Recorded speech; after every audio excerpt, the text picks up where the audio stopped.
नमस्कार, आपका स्वागत है द डिवाइन टेल्स में।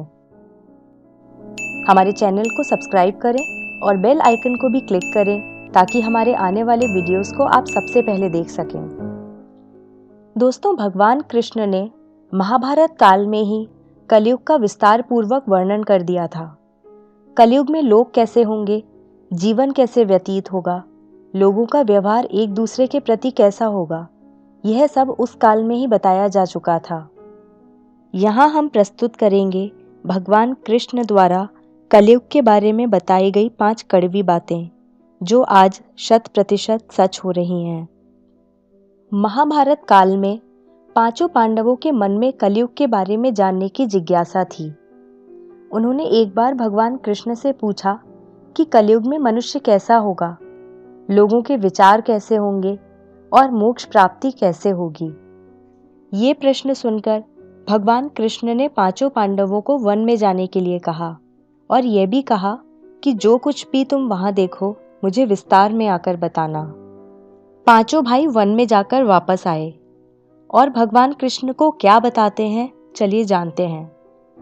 युधिष्ठिर महाराज ने एक 2 सूंड वाले हाथी को देखा और वो बहुत आश्चर्यचकित हो गए। जब उन्होंने भगवान कृष्ण को इस दृश्य के बारे में बताया तो भगवान ने उत्तर दिया कि कलयुग में ऐसे लोग राज्य करेंगे जो बोलेंगे कुछ और करेंगे कुछ और। ये लोग दोनों ओर से शोषण करेंगे। भीम ने देखा एक गाय को जो अपने बच्चे को इतना चाट रही थी कि बच्चे का रक्त निकल आया। भीम यह देखकर दंग रह गए और भगवान कृष्ण से इसका अर्थ पूछा। कृष्ण ने बताया कि कलयुग का मनुष्य अपने बच्चों से इतना आसक्त होगा कि ऐसी ममता के कारण बच्चों का विकास ही रुक जाएगा। यदि किसी का पुत्र साधु बना तो सब उसके दर्शन करेंगे, परंतु यदि स्वयं का पुत्र साधु बना तो दुखी हो जाएंगे, रोएंगे कि मेरा पुत्र किस राह पर जा रहा है, इसका क्या होगा।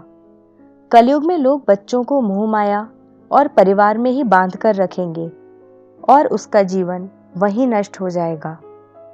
फिर भगवान ने वास्तविकता बताते हुए कहा कि तुम्हारे पुत्र तुम्हारे नहीं बल्कि उनकी पत्नियों की अमानत हैं। पुत्रियां उनके पतियों की अमानत हैं।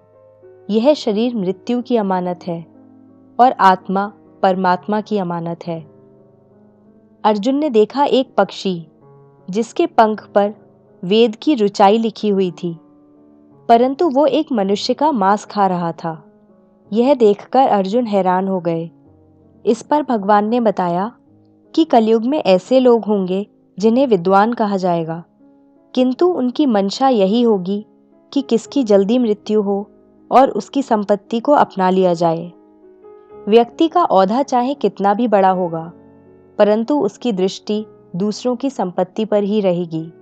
ऐसे लोग बहुत होंगे जो दूसरे के धन को छीनने को आतुर होंगे। वास्तविक संत तो कोई कोई ही होगा।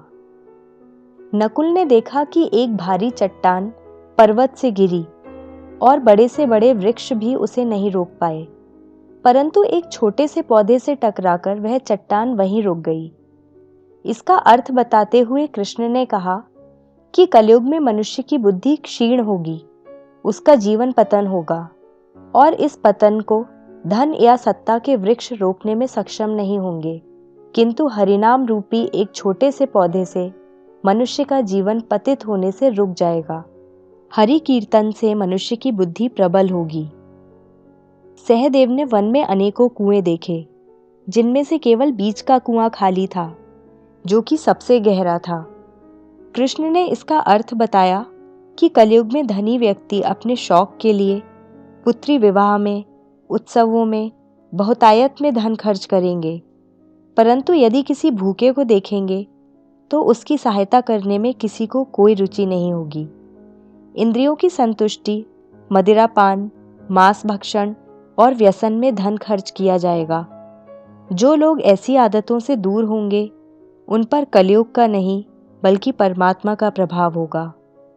तो दोस्तों, ये है कलयुग के 5 कड़वे सत्य जो भगवान कृष्ण द्वारा बताए गए थे और आज सच भी हो रहे हैं। हम अपने आगे के वीडियोज़ में भी चर्चा करते रहेंगे भगवद गीता, रामायण तथा महाभारत के अन्य तथ्यों की। आपको हमारा आज का एपिसोड कैसा लगा, हमें कमेंट करके बताइए। वीडियो को शेयर भी करें और हमारे चैनल को सब्सक्राइब ज़रूर करें ताकि आने वाले वीडियोस को भी आप एंजॉय कर सकें। हरे कृष्णा।